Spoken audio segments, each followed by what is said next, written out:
Mm-hmm. Yeah, I'll put it. I'll punch it up there now. Let me just get this guy framed.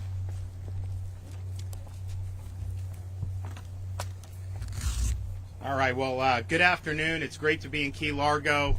Beautiful day, and they're doing a lot of great stuff down here. Before I begin, I want to recognize we got a lot of folks here. We have our Lieutenant Governor. I have Dane Eagle, who's the Executive Director of the Florida Department of Economic Opportunity. I have our new Senator, Ileana Garcia, from Florida's 37th District, new Representative, Jim Mooney. We have Michelle Coldiron, Mayor, District 2 of all of Monroe County, Eddie Martinez, David Rice, Mark Forster, and Roman Gastesi, County Administrator for Monroe. So I want to thank everybody for coming. Got a great announcement today, but before we do that, we had the jobs numbers come out this morning.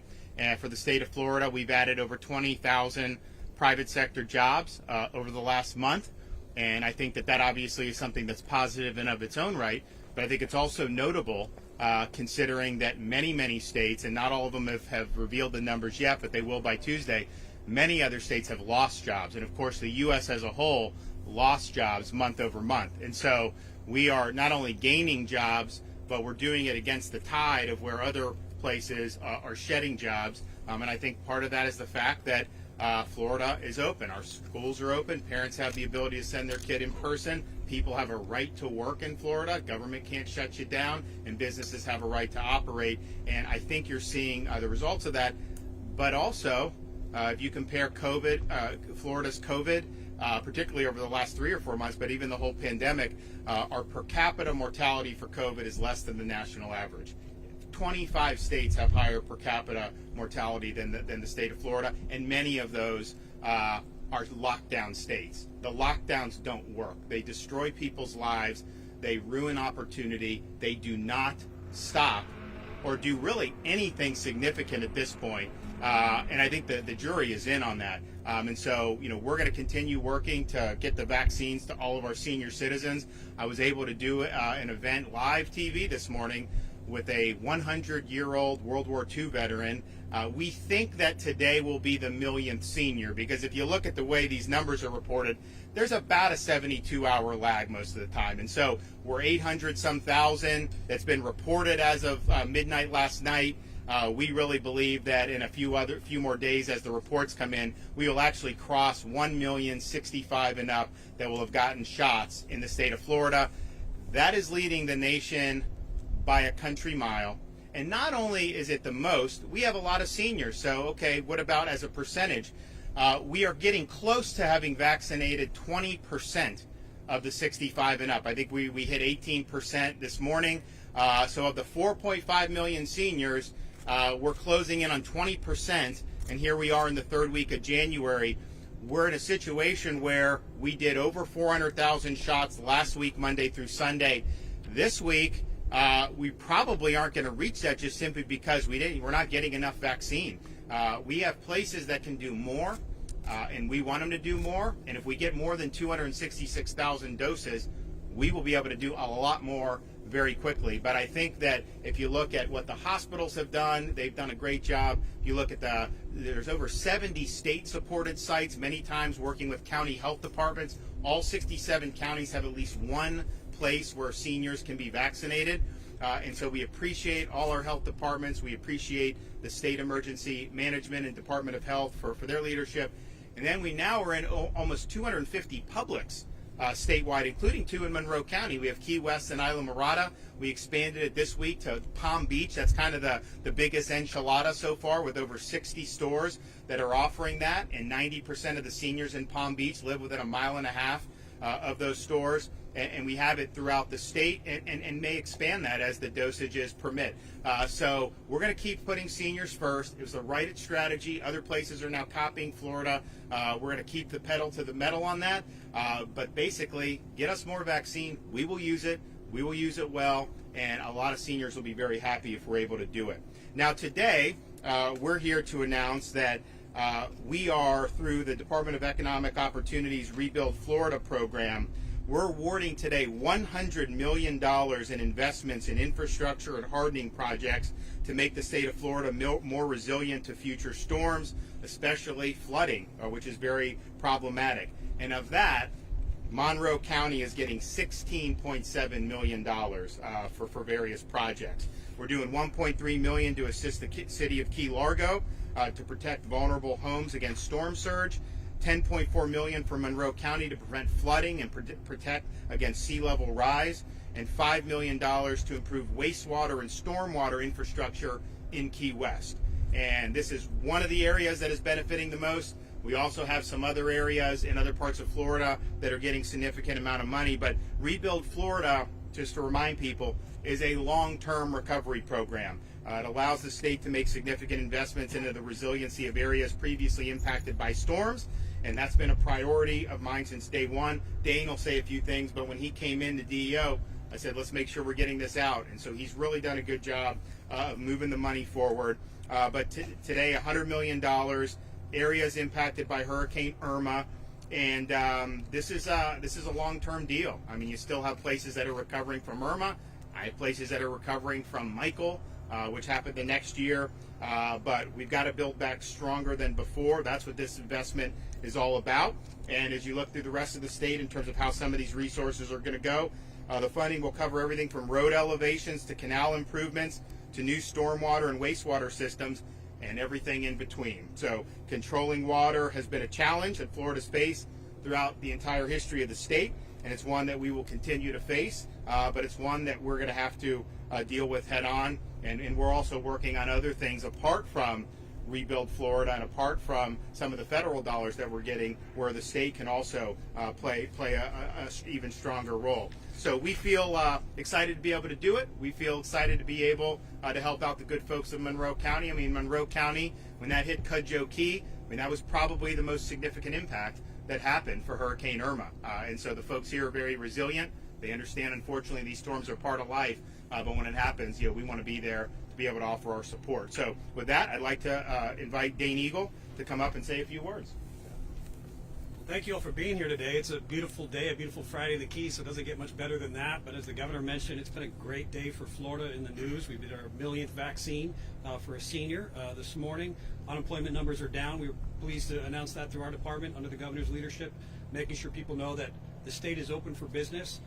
Certainly we're concerned about health and safety, which is why the vaccines have been a priority, but we're getting people back to work and back in the workforce. And even beyond that, we're able to invest again in these communities by announcing this $100 million today, which is affecting 24 communities around the state that were affected by Hurricane Irma.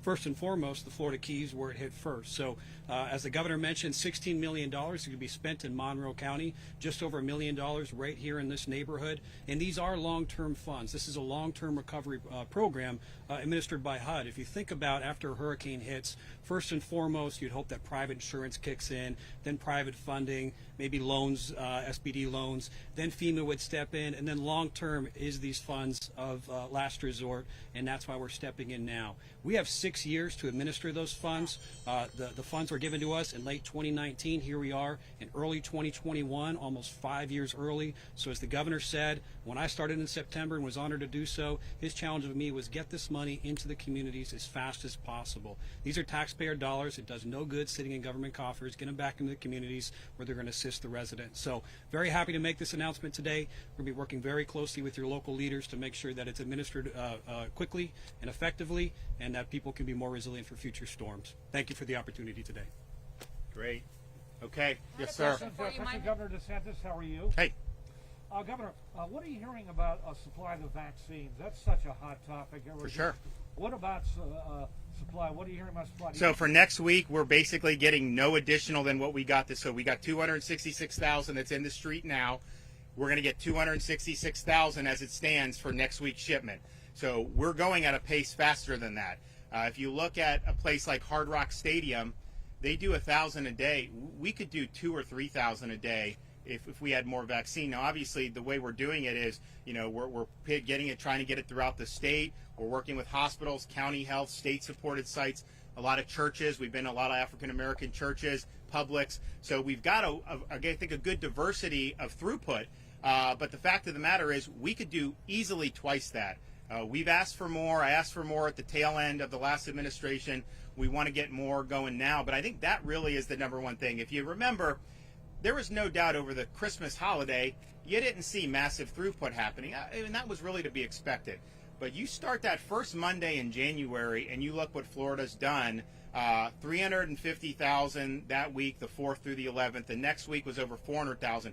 This week will likely be less just because there's just not as much supply out there. We had some of the supply that was a hangover from the Christmas time, and we did get the first major shipment after the 5 hospitals got it. There was like 500,000 sent. We've not gotten anywhere near that on a weekly basis. We thought that this week coming up would be the week that we'd get plussed up.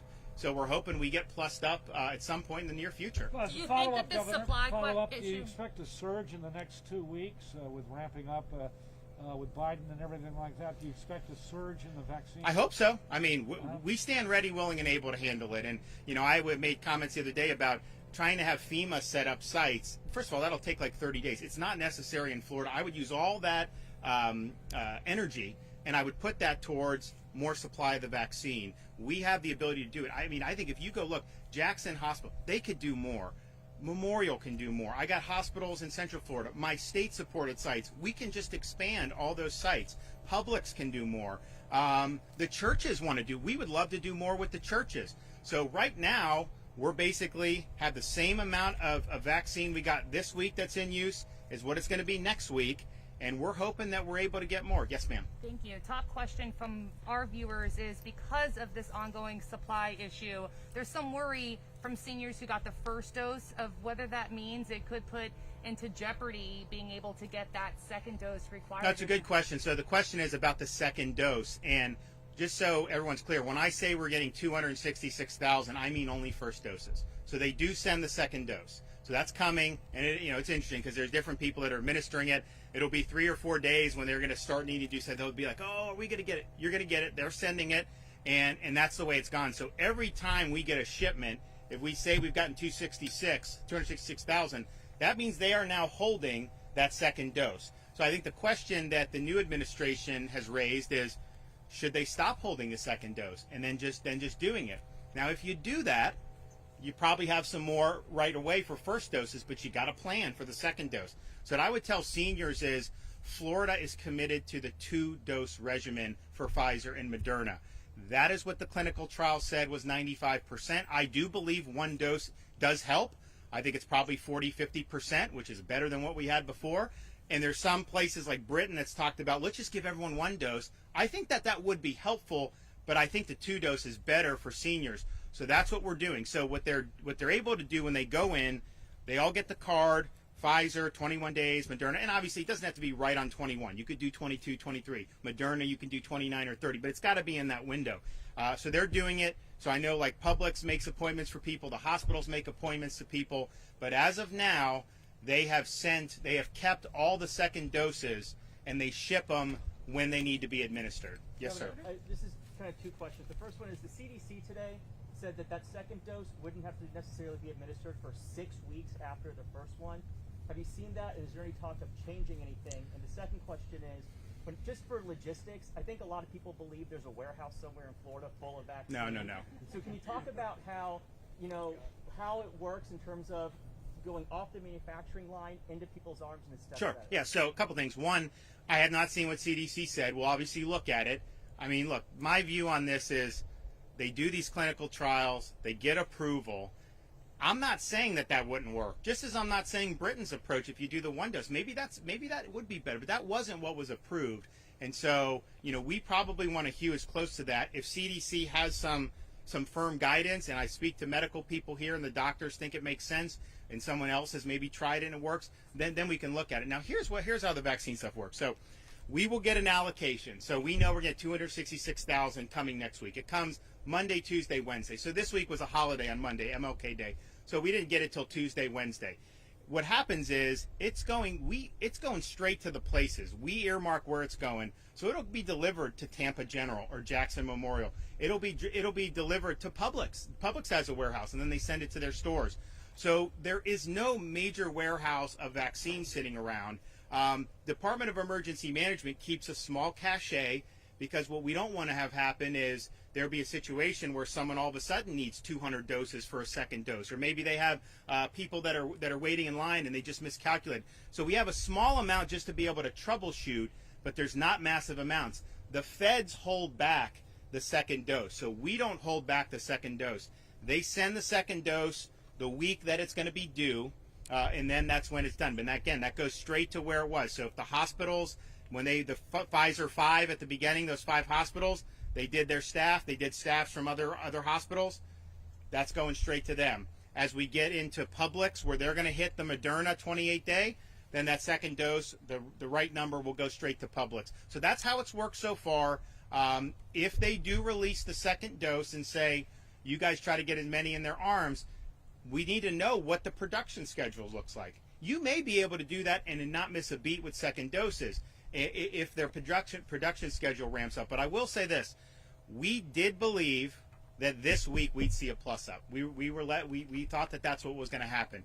We haven't seen the plus up yet, and so we're going to have to see what that looks like. Another thing I will say, and we're not sure exactly when this is going to start, but we are also able to designate a number of places as part of the federal pharmacy program. So we did with Publix and kind of led the way. Federal government's now going to send some to some selected pharmacies because they have some on hand. Now, we don't know how many it's going to be, but it's going to be a weekly shipment. And so we've identified Walmart, Winn-Dixie, and Publix to be able to receive those. It could be tens of thousands, maybe even a little bit more than that, maybe a little less. We'll see what happens. But the good news is whatever they're doing, even if it's just 5,000 a week, that is not part of Florida's scheduled allotment. So that's addition to what we have, and we look forward to doing that. And I think that Publix has been really good to work with. I think Walmart wants to get involved, and I think Winn-Dixie. And all we're trying to do is say, okay, Publix has good coverage. Walmart has good coverage. Winn-Dixie, we want it available in as many communities in Florida as possible, and I think those are good tools to be able to do that. Yes, sir. Off topic, what would you say to the supporters of President Trump who still haven't come to terms with the outcome of the election?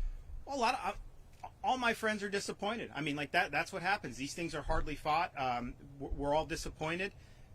What I've told people is we got to stay in the fight. I mean, we've got a lot to accomplish, and I think particularly in Florida, as disappointing as it may have been to watch some of the shenanigans that were going on in some of these states did not do a good job. Florida, we took pride in it. We had 11 million votes counted by basically midnight. We can do it, other states can do it. So I think we really led the way on that. I think that the outcome was positive for folks. But we've got a lot of opportunities here over the next couple years. We look forward to a very good legislative session. Obviously, I made a lot of news with the anti-rioting legislation. We believe that's going to pass and get strong support. We are also looking at what we can do to protect folks from excesses of big tech. So we're working through that. We're working with folks in the legislature. I think you're going to see us be able to make an announcement on that, hopefully within the next couple of weeks. And there are a lot of other important issues. And so people look at Florida now as a leader on a lot of these issues. I mean, being here for an hour, I have people coming up to me from other states thanking us for doing it right. So stay in the fight and understand there's a lot more. One more? Did you have one more? Yep. It's related to the supply issue again, Sure. which is being felt not just in Florida, not just nationally, but worldwide.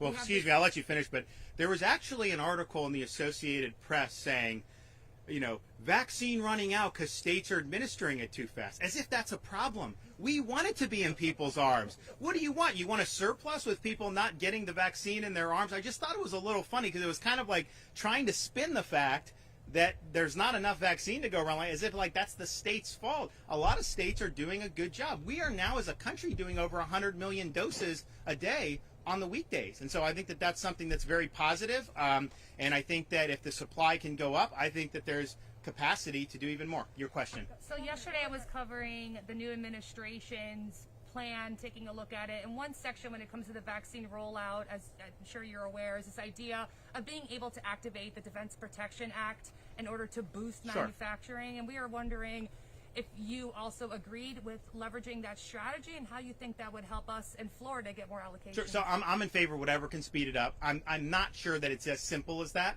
because I think that these companies are already producing a lot. I mean, they have these orders they need to fulfill.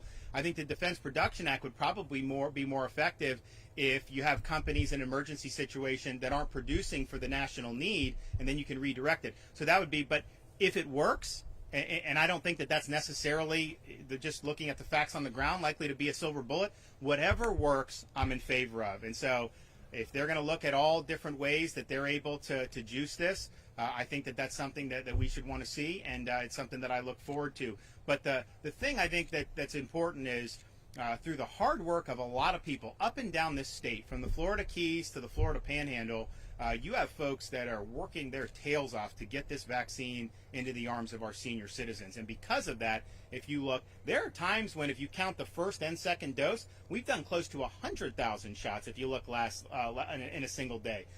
We're doing more and more people in terms of the vaccine. We know how to get it out. So I want to thank everyone for their effort on that. I know senior citizens really appreciate it. We're proud that we adopted a seniors first strategy. Like I said, we've done a higher percentage of our seniors than any other state has. Obviously, we've done more gross than anyone by far.